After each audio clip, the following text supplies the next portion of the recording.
महाराज जी एक दोहा पढ़ने के बाद हृदय स्वीकार नहीं कर पा रहा कि ढोल गवार शूद्र पशु नारी सकल ताड़ना के अधिकारी। जी, इसमें गोस्वामी जी ने बहुत सूक्ष्मता से वर्णन किया। महापुरुषों के वचनों को हम सूक्ष्मता से समझ पाए। प्रायः ऐसा कह करके हम कहीं कहीं माताओं बहनों की अवहेलना करते हैं, कई जगह हम इसका प्रयोग कर देते हैं। अरे वो गोस्वामी जी ने लिखा है ढोल गवार शूद्र पशु नारी सकल ताड़ना के अधिकारी।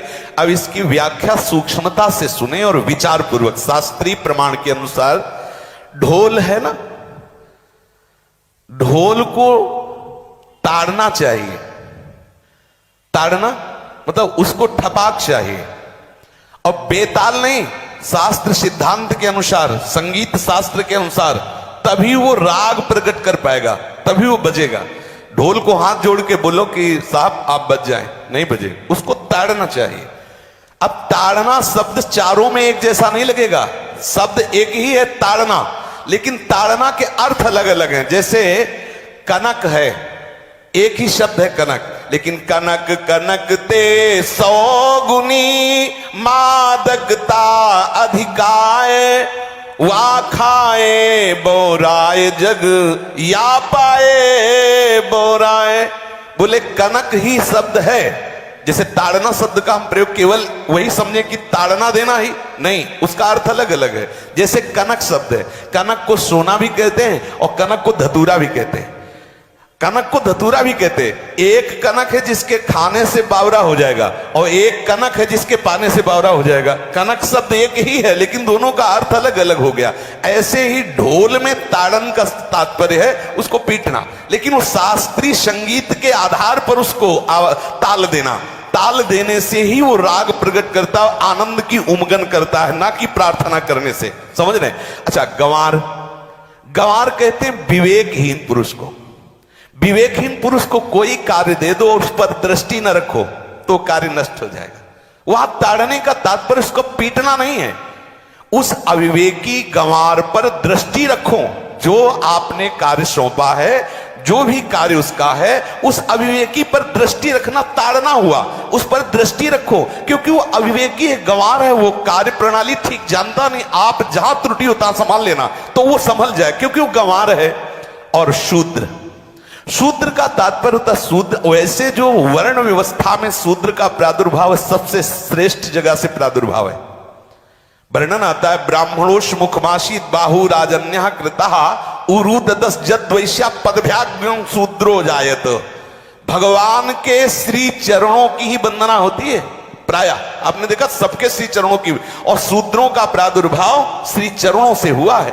कोई ऐसा न समझे कि शूद्र का मतलब निकृष्ट होता है। यहां शूद्र का तात्पर्य जब से किसी से कहते हैं कि शूद्रवत आचरण करता है, मतलब शास्त्र विरुद्ध, सदाचार के विरुद्ध आचरण करना शूद्रवत आचरण की तरफ संबोधन किया जाता है। यहां कहा गया कि शास्त्र की सम्मति, शास्त्र के शासन के अनुसार आचरण हो, सदाचार परायण हो। शास्त्र जिसके लिए जो विधान करता है, शास्त्र शासन स्वीकार करना, यहां शूद्र के ताड़न की बात कही गई। यहां शूद्र ताड़न का तात्पर्य डंडे से प्रहार करना नहीं, समझना।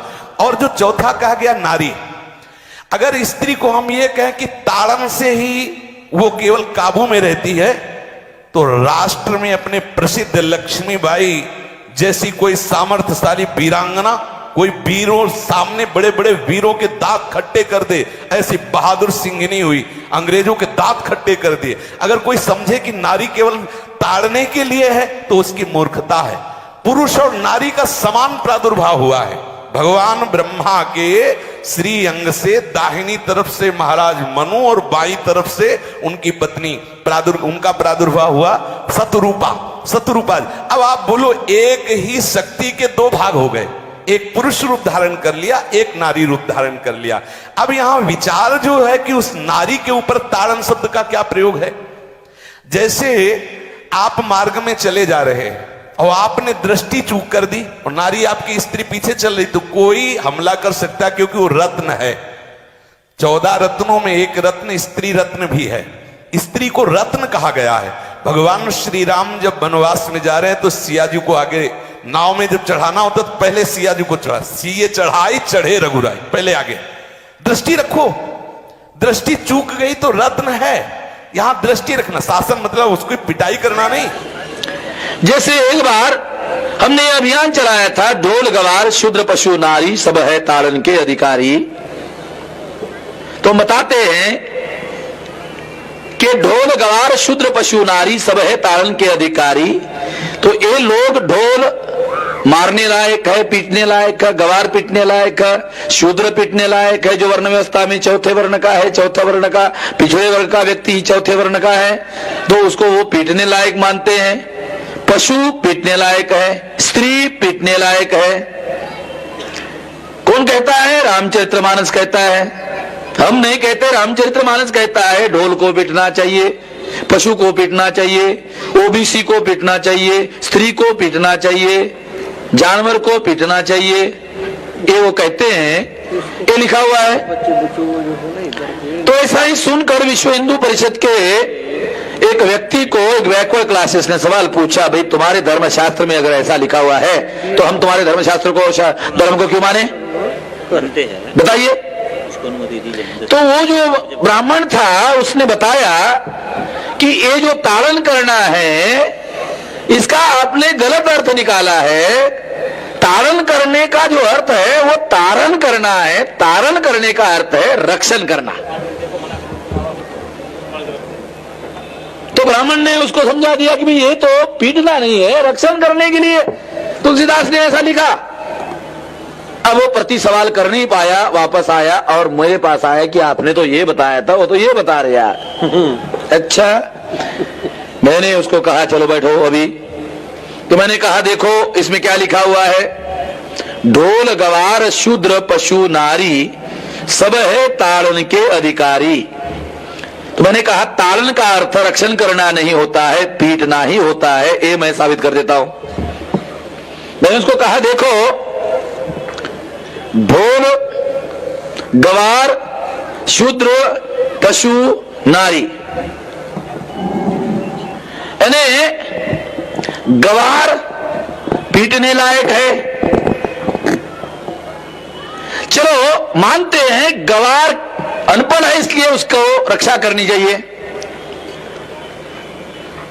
पशु की रक्षा करनी चाहिए, शूद्र की रक्षा करनी चाहिए, स्त्री की रक्षा करनी चाहिए। चलो ये बात तो समझ में आती है, मगर ढोल की रक्षा करनी चाहिए साला समझ में नहीं आता। तुलसीदास ने ढोल इसलिए रखा कि लोग कई ताड़न का अर्थ रक्षण करना ना निकाले, इसलिए उसने ढोल रखा। क्यों ढोल रखा? क्योंकि ढोल से अगर आवाज निकालनी है तो ढोल को पीटना ही पड़ता है, तभी ढोल से आवाज निकालती है। तो पीटने का ही अर्थ लिया जाना चाहिए, इसलिए ढोल उसने रखा।